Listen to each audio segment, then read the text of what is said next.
Hello students, class 11 business studies, chapter number 3 निजी सार्वजनिक एवं भूमंडलीय उपक्रम, private public and global enterprises. इस चैप्टर में हम प्राइवेट सेक्टर देख चुके थे।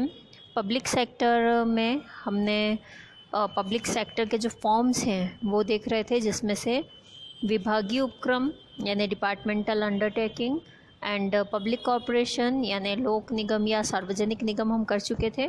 इस वीडियो में मैं आपको तीसरा फॉर्म यानी सरकारी कंपनी के बारे में बताने जा रही हूँ। ध्यान दीजिएगा।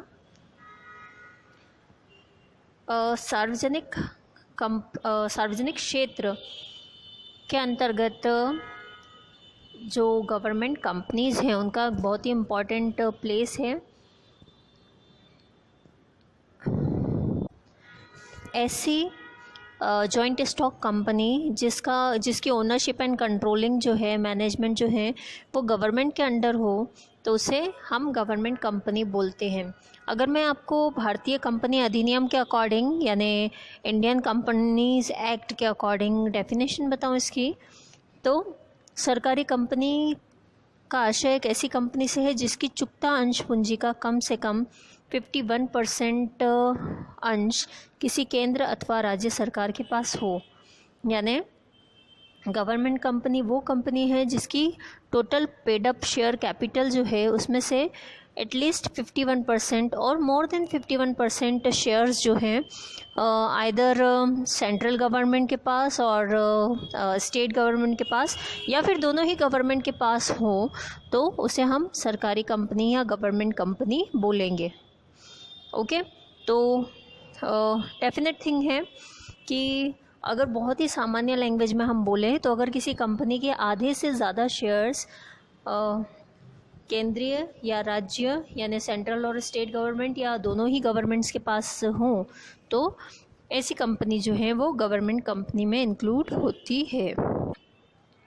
हमारी कंट्री में अगर हम बात करें गवर्नमेंट कंपनीज़ की, तो कुछ इम्पॉर्टेंट कंपनीज़ जो हैं उनके नाम बता रही हूँ मैं आपको।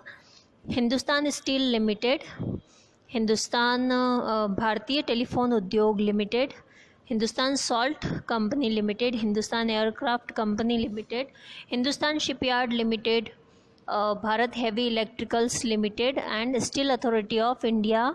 ये सब जो हैं वो सरकारी कंपनियों के अंतर्गत यानी गवर्नमेंट कंपनी के अंडर इंक्लूड होती हैं। इसकी विशेषताओं की अगर मैं बात करूं आपसे, तो जो गवर्नमेंट कंपनी है इसका इनकॉर्पोरेशन जो है वो कंपनीज़ एक्ट के अकॉर्डिंग ही होता है। ठीक है, ये एक तरह की जॉइंट स्टॉक कंपनी होती है जो कि अदर जॉइंट स्टॉक कंपनीज़ की तरह ही इस्टेब्लिश होती है।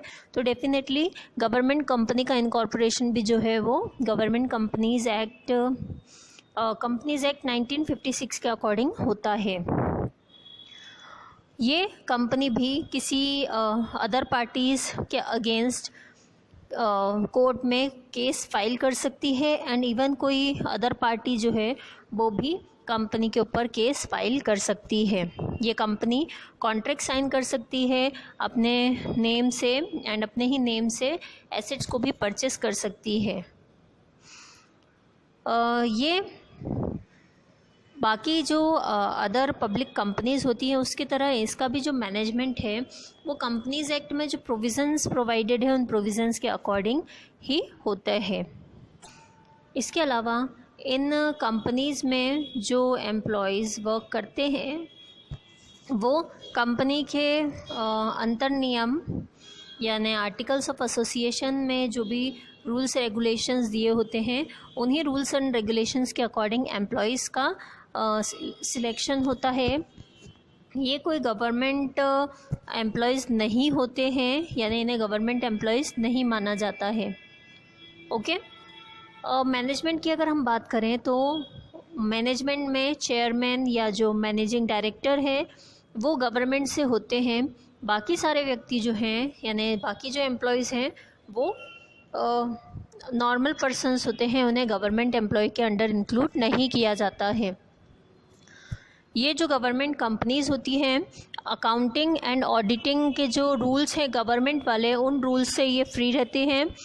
जैसे नॉर्मल जॉइंट स्टॉक कंपनीज़ हैं वैसे ही जनरली इनका भी अकाउंटिंग एंड ऑडिटिंग का वर्क होता है, बट इनका जो ऑडिटर है उसको सेंट्रल गवर्नमेंट के थ्रू अपॉइंट किया जाता है। एंड इसकी जो भी एनुअल रिपोर्ट होती है वो संसद या राज्य विधानमंडल के सामने उसे प्रेजेंट किया जाता है।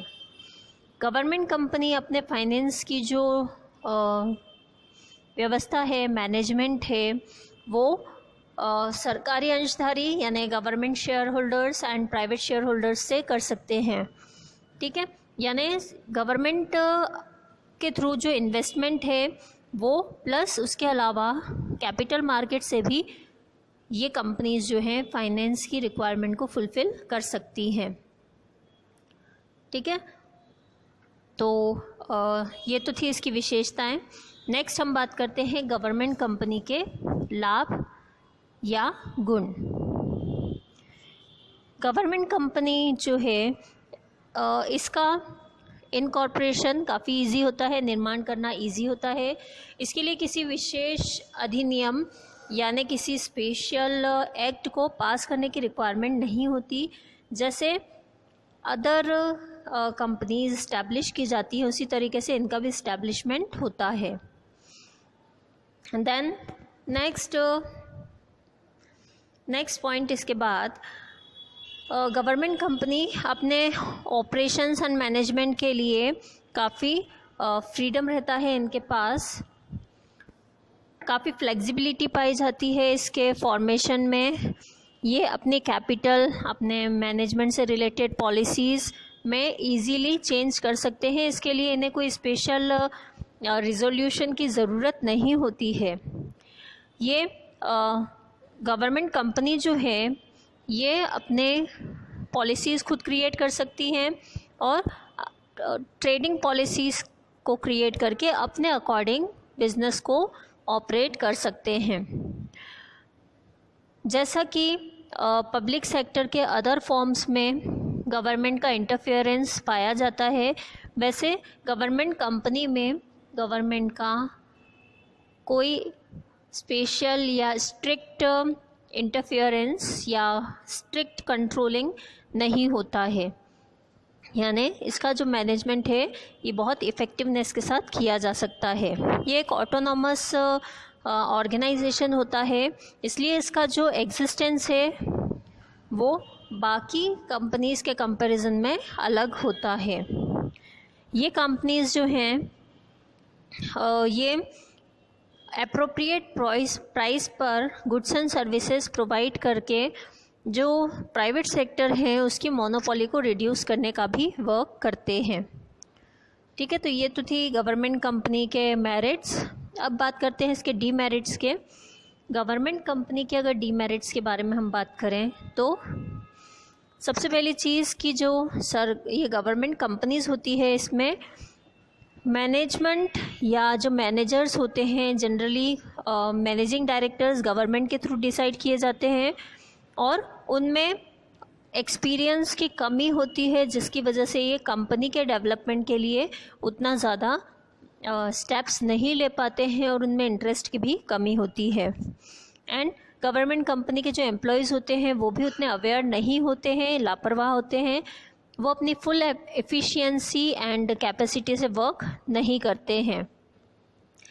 गवर्नमेंट कंपनी का किसी के भी प्रति यानी अकाउंटेबल वर्किंग या अपने रिज़ल्ट को लेकर पार्लियामेंट के सामने कुछ जवाब देना पड़ेगा या कहीं प्रेजेंट होना पड़ेगा, तो ऐसे में इनमें कोई अकाउंटेबिलिटी नहीं होने की वजह से पब्लिक या जनरल जो पब्लिक है उनके लिए इनकी जो रिस्पॉन्सिबिलिटी है ये बहुत ही कम उसे रिस्पॉन्सिबिलिटी के साथ बियर करते हैं।